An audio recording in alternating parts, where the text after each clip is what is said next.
Ferrari once again delivers a story full of contrasts, between the dominance they briefly showed and the harsh reality at the most crucial moment.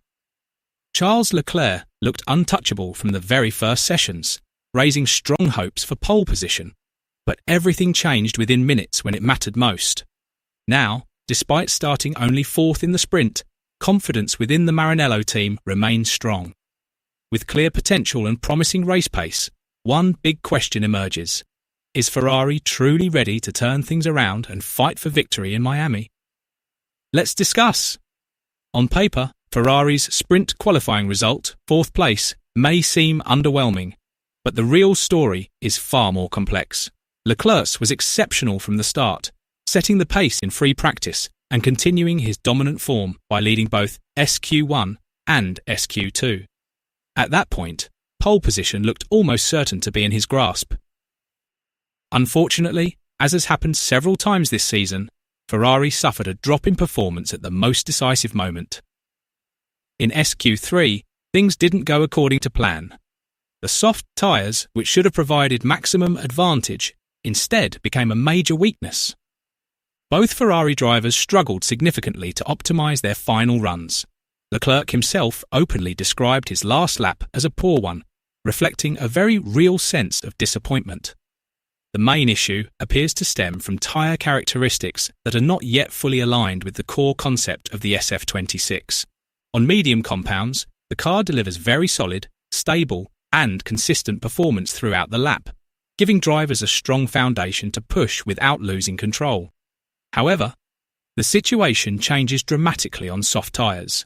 The car's balance becomes far more sensitive, with shifts in grip distribution causing the front and rear to fall out of harmony.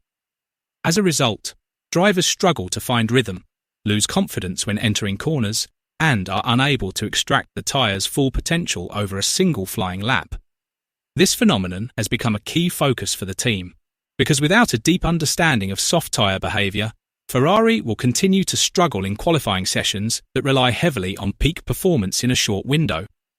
On top of that, there is another critical issue, a deficit in straight-line speed. Data analysis shows Ferrari losing around 2 to 3/10 of a second in certain sectors, particularly in two key long acceleration zones. This weakness not only affects lap times, but also limits opportunities to attack or defend positions on track. Strong indications point to a power unit shortfall, estimated to be around 30 horsepower behind the Mercedes engine. While this gap may seem small on paper, it has a significant impact in modern Formula One, where energy efficiency and acceleration are crucial. The combination of soft tyre struggles and a power deficit presents a major challenge that Ferrari must solve quickly if they want to compete at the highest level, especially in qualifying mode, where absolute performance is non-negotiable. Team principal Fred Vasseur openly acknowledged the situation with a measured yet realistic tone. He emphasised that straight-line performance remains the team's biggest weakness, particularly compared to rivals who can consistently maximise top speed. This limitation not only affects qualifying, but could also influence overall race strategy in an increasingly competitive field. However, Vasseur also offered a more optimistic perspective. He explained that in race conditions, where factors like tyre management, consistency, and strategy play a larger role, this weakness is not always as pronounced. This opens the door for Ferrari to remain competitive, especially if they can maximise their strengths in other areas.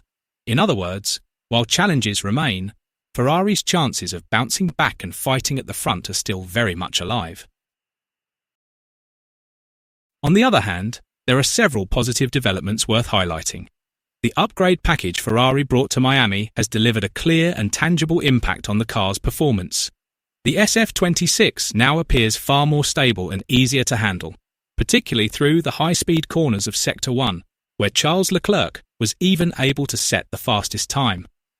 This is a strong indication that improvements in both aerodynamics and mechanical grip are progressing in line with the team's development direction. Interestingly, this performance isn't limited to fast corners. Ferrari remains competitive in slower sections as well, although they still trail slightly behind McLaren, which has shown a significant performance leap. Leclerc himself acknowledged that Ferrari's current development trend is moving in a positive direction. However, he is also fully aware that their rivals are not standing still.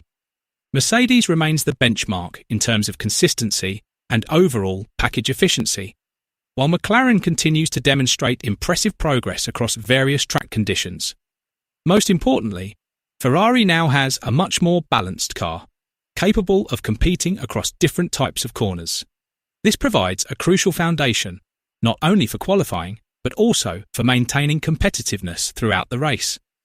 The biggest source of optimism comes from race pace. Based on simulations during the practice sessions, Ferrari has shown very promising long-run speed. Leclerc confidently stated that the team has a strong opportunity to fight back at the front once the race begins. With the right strategy and bold overtaking moves, Ferrari could become a serious threat to its rivals. The start phase could also prove to be a decisive factor in the race. Although Ferrari has not shown the best consistency off the line this season, there are technical aspects that offer real promise.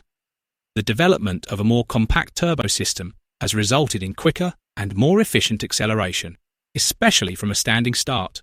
If executed precisely by the drivers, this advantage could open up major opportunities to attack immediately when the lights go out.